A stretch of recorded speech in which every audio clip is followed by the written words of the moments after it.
He's Tony. I'm Mike. This is week 9 of the Action Ball.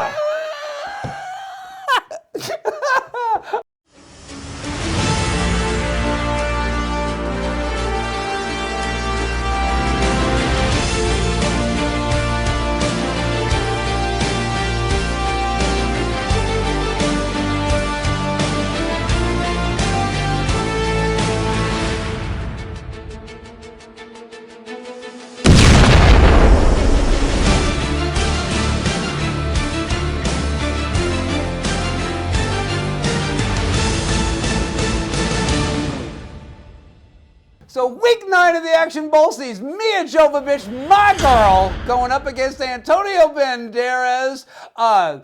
Antonio Banderas drew Gunshy, which neither one of us had ever even heard of before, and Milla Jovovich drew one of the multiple Three Musketeers versions. Which I don't think I never saw before either. I didn't know this movie existed, and then I had to watch it. So what do you want to talk about first? Let's talk about the Three Musketeers with Milla Jovovich. All right, because fair enough. This movie came in. I was already in love. It's no secret. I'm just going to say. Why were you in love? Because Milla Jovovich was okay, in it. fair enough. Do we understand one another? There is another side to that coin. You watched this one before I did, and I got a message from you, and you're like, I think you're going to be surprised at my score. So I don't know if that's going to be a good surprise or a bad surprise. So, you'll find out when I get the scores. Absolutely. So when I put this movie on, and first off, let me say that Milla Jovovich, in her acting and the way she looks, like she nails the milady role. You can't shoot. They'll hear you.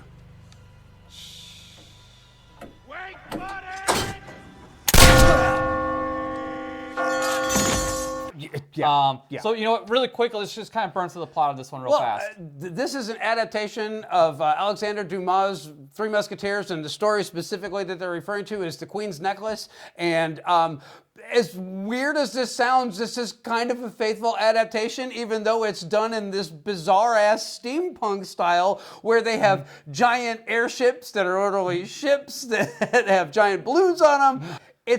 It's very tongue-in-cheek. It's almost done as, I don't want to say it's done as a parody, but it's almost a bit of a spoof. But the casting in this is so damn good for every role that's in this one. Plot first. Oh, plot first. Well, basically what it boils down to is D'Artagnan is a son of someone who was previously a musketeer, and he's decided that he's going to go and attempt to join their ranks. Try not to get into any fights. Fun to be a musketeer. I think I might have to do a little bit of fighting. When he gets to Paris, he runs into Porthos and Athos and Aramis, and he challenges all of them to a duel in different situations. At noon, at 1, and 2. My seconds. You. You're fighting this rascal? My appointments. 1 o'clock, 2 o'clock. How long have you been in Paris? Arrived this morning. You have been busy. That's a full schedule. That is. That's a lot of killing you got to do, man. And lucky for him, it's after lunchtime. But I don't think he stops for lunch. You don't want to fight on a full stomach. It slows you down. Kill him already. It's lunchtime and I'm starving. But you know, you're probably right.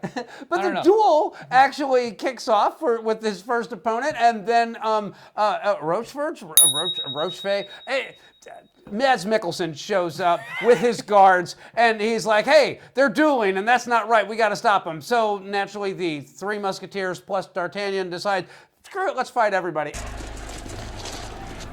Finish them off.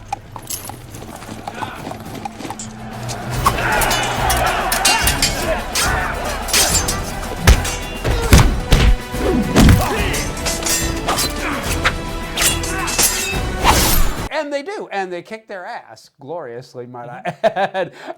While all that is going on, they're called to the palace, and they're supposed to be like dressed down by the king and punished for actually violating the dueling law and all that. But instead, the king's so proud of how brave and the brotherhood that they demonstrated and how they are the epitome of what a musketeer should be, that he gives them all some gold and says, "Dad, don't do that And again." it changed the clothes too on top of it. Absolutely. Well, yeah, you can't accept a reward from the king looking like a bum. That's right. So, Exactly. Can't have my musketeers, or the son of one, looking like tramps.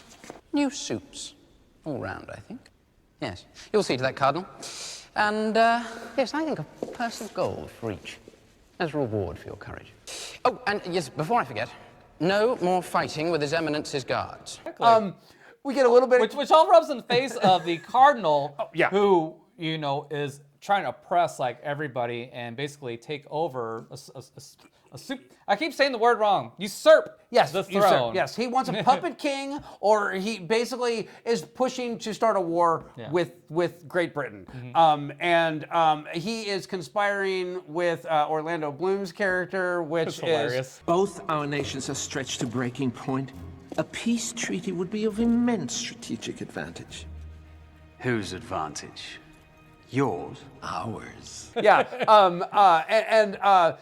they basically decide that they're going to try to frame the king is absolutely in love with the queen. The queen is played by Juno Temple. There's no reason why he shouldn't be absolutely in love with her, because she's gorgeous and she's charming and she's fun. But he's absolutely inept when he's around her. Well, he just feels like a fool when he's around her. He's always saying the wrong thing. His palms are sweating. His heart's pumping so loud he's afraid she might hear it. And he just can't say how he feels about her. So they decide that they're going to steal the gift that he gave her, which is a diamond necklace, and they're going to make it look like she has been sleeping with an Englishman. With Orlando Bloom. And they're going to frame her, and that's going to be enough to incite a war for the king. I shall always cherish the 12 studded diamonds you gave me. The proof of our consummated love. Does consummated mean what I think it means? Yes, I'm afraid it does. He's going to get his war, and everything will be absolutely spectacular. But the Three Musketeers are hot on the case, and they're going to prevent that shit from happening. But Milla Jovovich, she's an agent. She's actually is the reason why they stole the necklace. She's the one that stole it and gave it to Birmingham. I don't know. Orlando Bloom. The name of it. Orlando Bloom. Legolas with a beard. Is that a beard? That's one, or is it just a mustache? I think it's just a mustache. I thought it's a goatee. Well, I'll it throw it up doesn't here. Yeah, you throw it up here. Too uncomfortable? Not at all. No. On the contrary, handles like a dream and keeps me one step closer to heaven. But that'll be. But he's the epitome of fashion. Yeah. And man, the king's got to know what Orlando Bloom is wearing, because if he doesn't look as cool as Orlando Bloom, man, that's no good. Clothes makes a man. No good. That's right. So. Love the outfit. Very retro. We were all wearing those in London. When was it? Last year or the year before? But anyways, long story short, Three Musketeers recover the jewels, bring them back, save the day, and manage. I don't know why they do this. By the kindness of their heart, they don't implicate the cardinal in all this stuff. No, which is strange. They kind of put him under thumb, but they don't upset the balance of power. His Eminence was the one who uncovered the traitor. It is by my order, and for the good of the state, that the bearer of this has done what has been done. That's your signature, isn't it, Richelieu? Would appear so, Your Majesty. Which, it's kind again, of stupid, but whatever. Weirdly, again, very accurate to the source material on this one. As weird as that might sound, they actually got all the details right, and then they just visually went, you know what? I've got some crack in my trailer. Let's go talk about how this film should look. So speaking of how this film should look, like you said, is steampunk, which if that is not your thing, your vibe, your jam, you're gonna fucking hate this movie. I mean, you will hate it. But I've had this recent thing where I've been trying to appreciate films for what they are and not what I expect them to be. So once I wrap my head around the fact that, hey, this is some steampunk anime type of thing adapted to the live screen, I was shockingly on board with this and very well entertained by this. And I mean, I'm not saying this is a good movie by any stretch of the imagination. It's absolutely a flawed movie. But if you could get past the creative choices that they made in this, it's fun. And the that's, characters are great. The acting is great in this. I mean, really, the acting is what sells it. Everybody that's in this movie acts their balls off. Yes. And make it so much fun. Yes. Even Orlando Bloom chewing up the scenery. And he chews this damn thing. There's nothing left on his plate when he is done. He cleans that motherfucker out and asks for seconds. Don't worry. It isn't fatal. Although I suspect a part of you wishes it was. And Christopher Waltz. Yes. Who I thought was John Malkovich at first. But, hey, you have to forgive me on that one. You were conflating The Messenger, which had John Malkovich. And Christopher Waltz, he actually looks a lot like John Malkovich, just in how he's dressed and how he's carrying himself. Well, and the way he acts, too. Yes. You have a gift for corruption and a penchant for betrayal. I admire such skills, but I'll destroy you the moment I suspect you might be using them against me. Yeah, because he plays like the almost exact same villain you expect John Malkovich to be in it. So, But this is all about I'm not saying that's Milady. an excuse for me, but, I'm sticking to it. This is all about Milady, and I'm going to say this.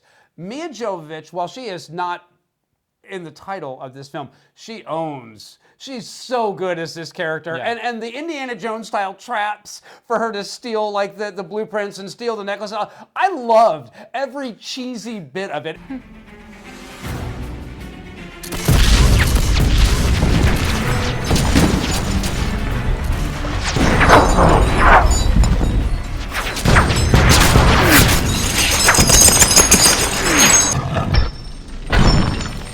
It was so goofy and so over the top. And she's so sincere in her delivery of it. And it's hard not to root for her in this one. Hell, it's hard not to root for the Three Musketeers and our D'Artagnan in this one. Yeah. Yeah, that's true. Now, I did not like the scene where she has to steal the jewels because, you get that whole thing and it's medieval lasers is essentially what it is. They're not lasers like razor wire, but it may as well be like, the trope you've seen a bazillion times where you got to steal this object and there's lasers all in the scene you got to leap through.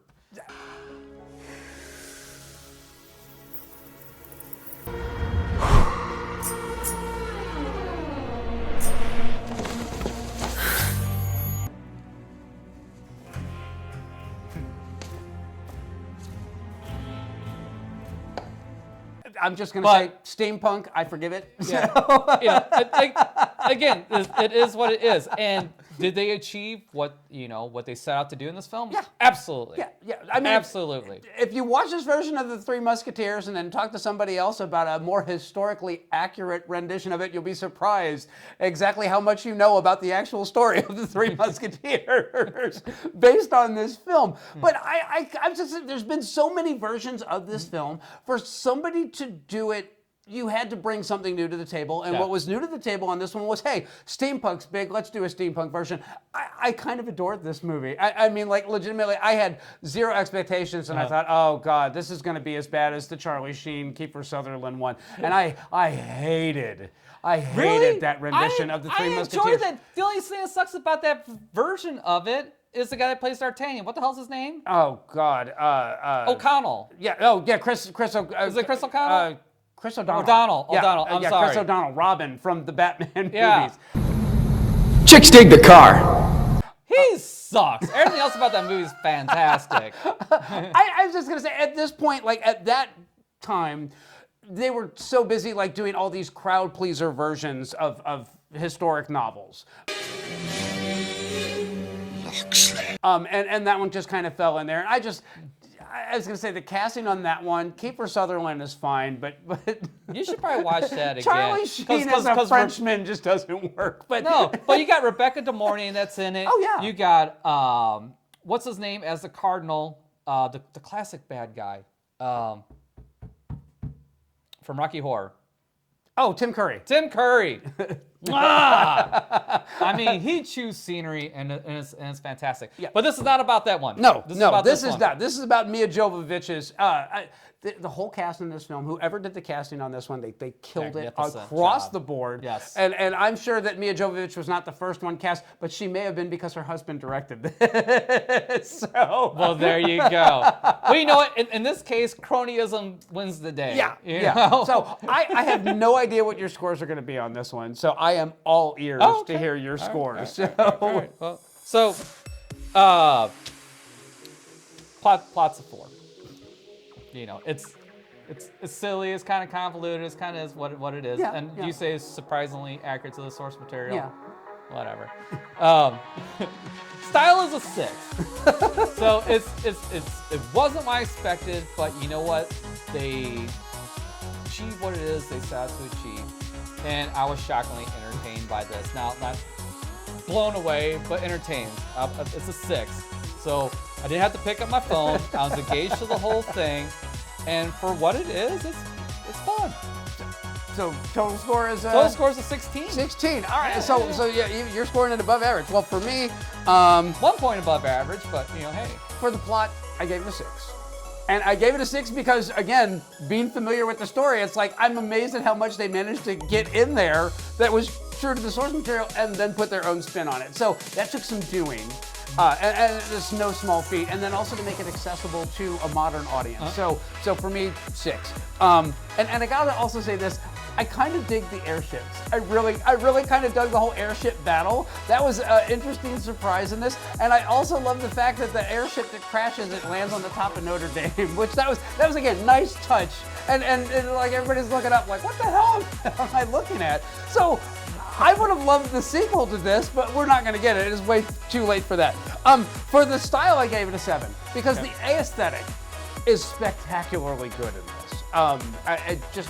It works. The CGI kind of lets it down a little bit, though. A little bit. But, little bit. It is what it is. You know, it's that generation of CGI. But I will also say that all the sword fights look amazing. Yes. They look fun. They're frantic. Yes. They're action-packed. They're incredibly well executed. There was a shit ton of rehearsal that went into that. So, and it's easy to tell everybody apart. Even though most of them are wearing black, you know which one's what just by what they're doing and how they're doing it. Yeah, so, they have their own distinct style Yeah. of fighting each one, which is established very early in the film. Absolutely. And then for the entertainment, I gave it a 7. So I had no what's your expectations for this score? film. So my total score on this is a 20. So and yes, I'll be buying it. Well, there you go. I will say this. I would kind of like to see a sequel myself. I enjoyed it that enough where I would like to see that. Am I going to buy this? No. Am I going to recommend it? Yeah. But get over the fact that it's not, you know, periodically accurate, or you know, the genre is not, you know, accurate. If you want there's a 2023 version of this film that's coming out in 2 parts right now. The first part has already been released in Europe. It'll be dropping over here, I'm sure, on digital here very shortly. You know, if you want historically accurate, if you want accurate to the source material, that's your jam. If you want fun, this is it in spades. So. Or if you don't want to go through 2 parts of bullshit, just watch the one with Kiefer Sutherland and what's the other name? You know, O'Connell. Chris O'Donnell. Chris O'Donnell, sorry. Charlie Sheen. Yeah, it's entertaining enough. So coming up next, Antonio Banderas. Stay tuned. Satisfied? Immensely. So Antonio Banderas pulled Gun Shy, a film that neither Mike or I was even familiar with or had heard of or anything like that. And I think But that box art sold us on this motherfucker. Now, it's billed as an action comedy. There's not a lot of action in it, but there's enough to warrant it compared to some of the other films we've watched in this series so far. Yeah.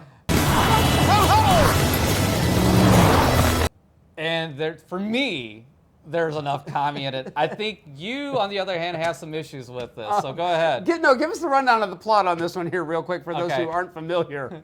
So really quick, Antonio Banderas is a aged-out rock star. I can't remember if he got kicked out of his band or not, but either way, they he had left a the falling band out. when he married his Russian supermodel Yeah. wife. So it comes across like a Yoko Ono type of a thing. The band kicked Turk out when he met his very own Yoko Ono. Her name was Sheila, and Turk began a long fade to black whilst his ex-bandmates released Neptune of Cock. But it's really not in the end. But anyway, so they go down to Chile to kind of get away from everything. And while they're down there, his wife gets kidnapped by pirates. How long exactly have you guys been pirates? Almost 9 hours.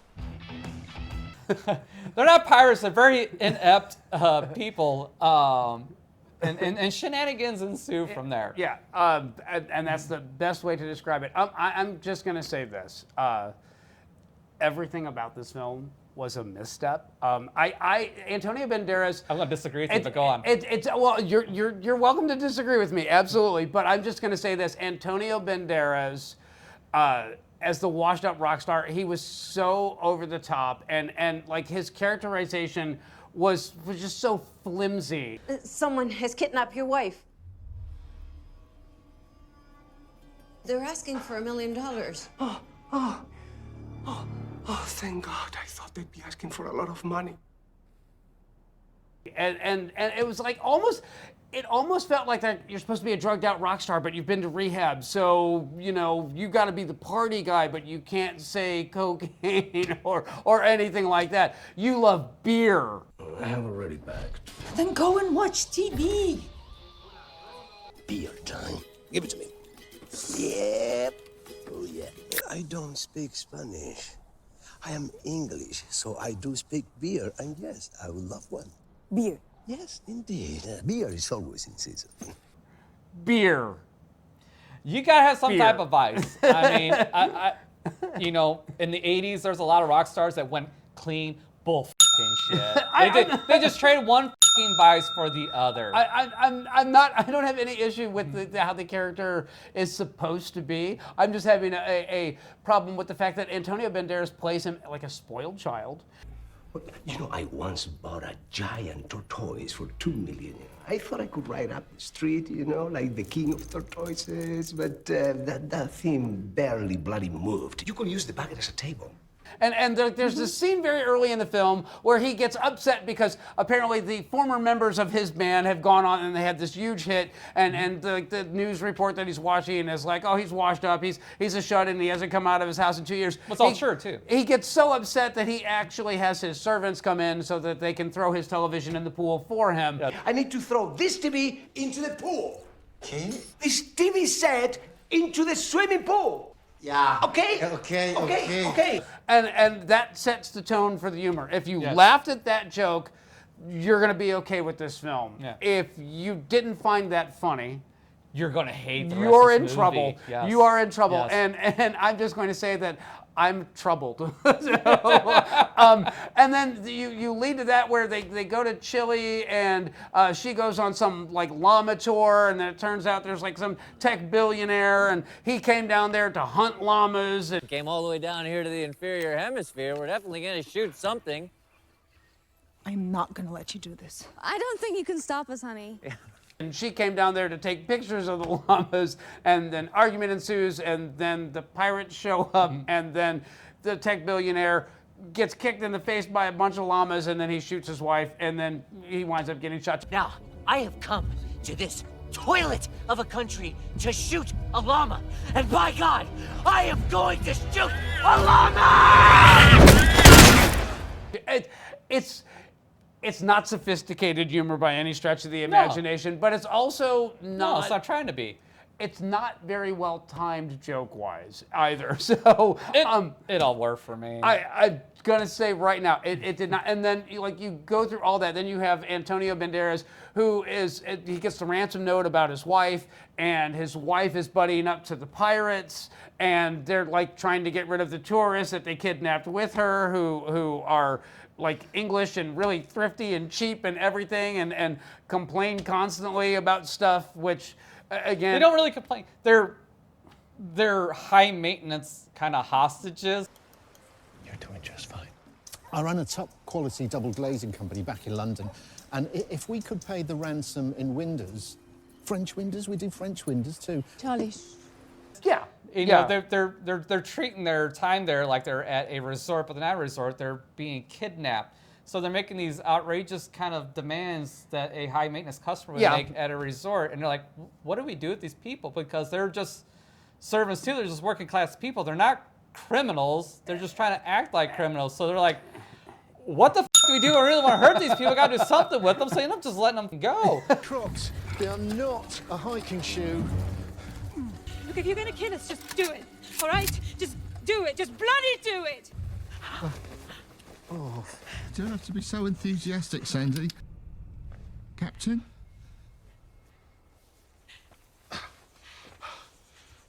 Where have they bloody gone? So I know you have a lot of issues with this, but in the context of these characters and in this film and how silly it is, this all works for me. This is all very funny. The comedy lands. And so not only that, but then later Antonio Banderas hires like this private investigator to help him like find what's going on. And then he's also calling his assistant from the record label or the record label to get money, and she's trying to help him out. And you just realize that, you know, Antonio Banderas has never had to lift a finger to do anything in his life, so he's like really leaning on these people to help him out do shit because he's so inept at stuff. Pick up the money, wait for the kidnappers. Nothing to worry about. I am bloody terrified. It'll all be over soon, I promise. And I'll keep trying to reach John, but you don't need him. It works for me. To me, it's like trying to picture like David Lee Roth crossed it with like, you know, Vince Neil, you know, and his portrayal of things, and his just absurdity and over the top stuff, especially like in the way he dresses, the way he acts, and it works for me. I'm also, you forgot there's the American agent who is at the embassy, who is, I think, CIA. I think it's implied that he's CIA because he's, you know, working not in American soil, and he's actively trying to make sure that Antonio Banderas doesn't pay the ransom. Okay, listen, this could be a straightforward case of kidnapping, or it could be something a little more sinister, like terrorist activity. Terrorists? Here? It would be to my advantage if it were. It would help me get a position in Washington. Maybe you don't understand me. The United States government does not negotiate with terrorists, and we cannot allow you to fund them. I'm not studying an Indiegogo for ISIS. I'm getting my wife back. Imagine what those savages could do with $1 million.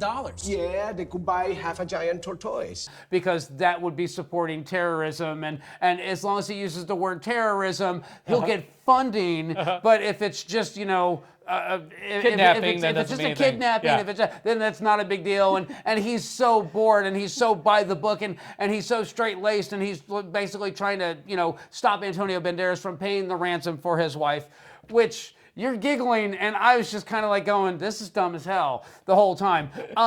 It ends with like that big showdown where Antonio Banderas is on the inflatable raft with going through the sewer lines to come out to drop the money off to the pirates, and he's chasing on the jet ski. Yeah.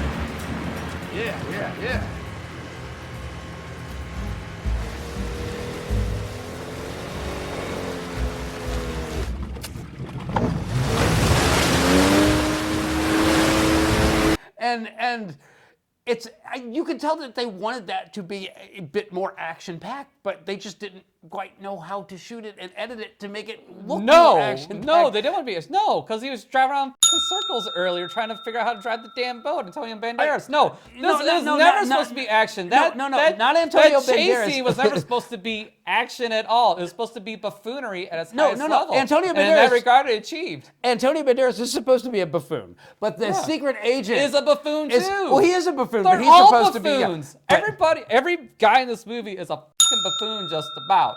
The investigator is a buffoon, the agent is a buffoon, and Antonio Banderas is a buffoon. The pirates are buffoons. They're just, they're just guys that are in over their head on something. So they're not buffoons. They're just inexperienced.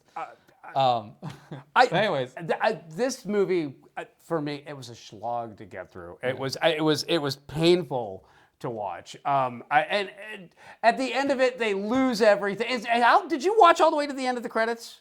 Oh, I did. Okay, so the credits earned extra points for me because the movie went all the way to the literal end of the credits. Yeah. It continued. Okay, so we find out that they apparently Antonio Banderas, nobody bothered to pay the mortgage on his house, so he loses his house. The only thing they have left is the piece of crap van that he had in the driveway to remind him of where he came from. Hold on, Turk. Who exactly has been paying your mortgage?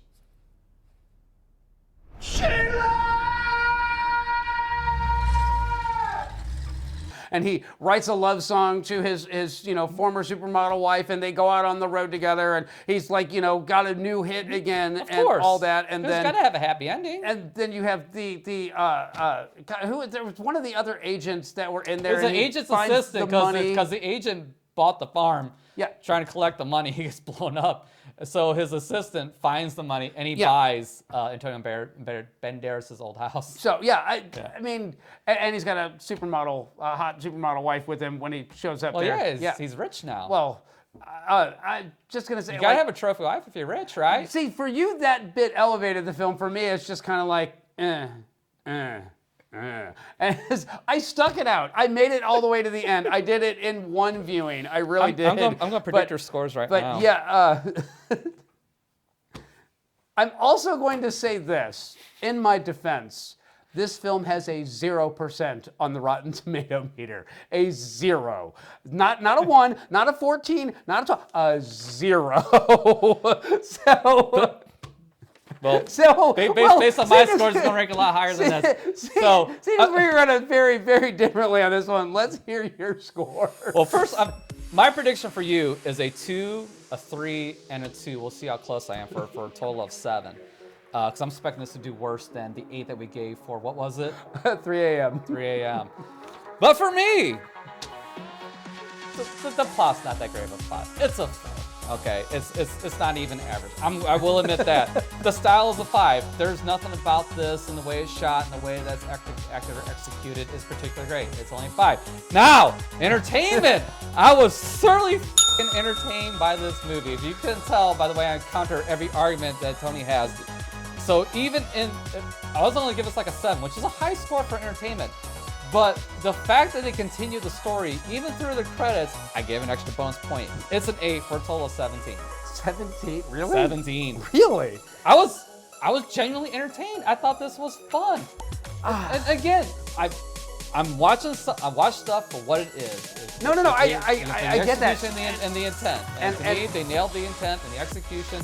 I think Antonio Banderas does a great job as a rich weirdo, eccentric artist. It's just what he is. I'm just going to say, throw your scores down below if you've seen this film, because I want to know. Because my scores, for the plot, I gave it a 1. Okay, I was close. I just did not care for this film, and the longer it went on, the more aggravating I found it. For the style, I gave it a 1 because there's no interesting characters, there's no interesting action scenes, there's barely any interesting dialogue anywhere in here. When the most interesting character in your film is his personal assistant, the girl. She was the least interesting thing in this movie. And yet I actually found her the most relatable character on this. And then for the entertainment, I gave it a 1. This is officially the lowest scoring action bowl film that I have watched at this point. I hated everything about this film. And I like Antonio Banderas, but God, it was like literally one of those, the credits roll and they just keep going on. And finally they put that last scene up and I'm like, is it done? And it's like, yeah, it's over. And I'm like, thank fucking God. So yeah, no, I hated this film. I didn't dislike it. I hated this movie. So coming up next, the results. Stay tuned.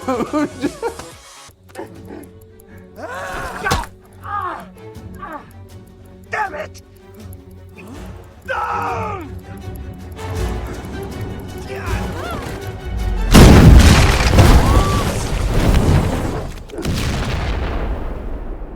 So week 9 of the Action Bowl, Antonio Banderas, Milla Jovovich. For Milla Jovovich, the Three Musketeers, I scored it a 20, you scored it a 16, so that gives us an average score of 18. And for Antonio Banderas, Gunshy, you scored it 17. A 17, I scored it a 3. Criminal. Criminal. That gives us an average score of 10. So Antonio Banderas, Go ahead, I'm gonna let you break them because you really want this in a bad way. You know what? I don't. Here's the thing, and I mean this sincerely. I really like Antonio Banderas, and he had such a strong showing. I was really hoping he was going to make it to the semis at the very least. But this movie just got under my skin in the worst way. There are very few films that I watch that I actively hate. There are those that I can do without. And I'm like, yeah, I've seen it. This I absolutely hated. So Antonio Banderas. Adios! So, with all that being said, I'm not upset that Antonio Banderas lost. Because I like both these actors. And I'm really starting to get a thing for Milla Jovovich too. As we're going through these movies, you know, at first when we started this off, I kind of read her off as like, okay, she's cute and, you know, she looks hot and, you know, she can kind of act. But as we're going through these, I'm really starting to get a more of appreciation for who she is as an actor. So while I think you're being excessive with your scoring in that one, like you really let your emotions get to you on that. I'm not upset at the overall loss of it. So I'm relieved. So week 10 of the Action Bowl has Jason Statham facing off against Jet Li. Jason Statham won in round 1 with the Meg, and Jet Li won with Black Mask. Mike, who do you want to draw for? Whoever's right in front of me. That is Jason Statham. All right. All right, so our mutual hairlines will do you no good this time, Mr. Statham. Well, depending on what he draws here. Revolver. Another movie that I have not seen or heard of before. I don't know anything about this movie. We are doing some deep cuts this season of the Action Bowl because yes, we are. I've never even heard of it, and it's Jason Statham. No. I'm sure there'll be plenty of action in it. I'm sure it'll probably be a half-assed script. We'll just have to see if it's entertaining or not. As long as it's not the mechanic, I think Jason Statham has a fighting chance. I'm just saying. Hit me with that Jet Li action, baby.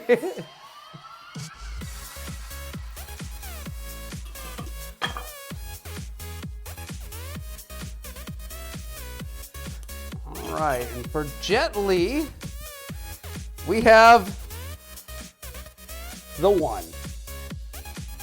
I remember this being a very, very silly plot. And he actually plays the villain in this movie. Now, I don't remember who plays the good guy. Actually, I think he plays the hero and the villain in this movie. You're right, because that's it. It's a multi-dimension thing. Before multiverses, Jet Li was there first. And if I'm not mistaken, I don't think you'd be too proud about that. I'm just gonna say, I actually think Jason Statham is in this movie. I'm not positive though, but we'll find out. I remember actually watching this movie and half-assed enjoying it because it almost watches like a sci-fi version of Highlander.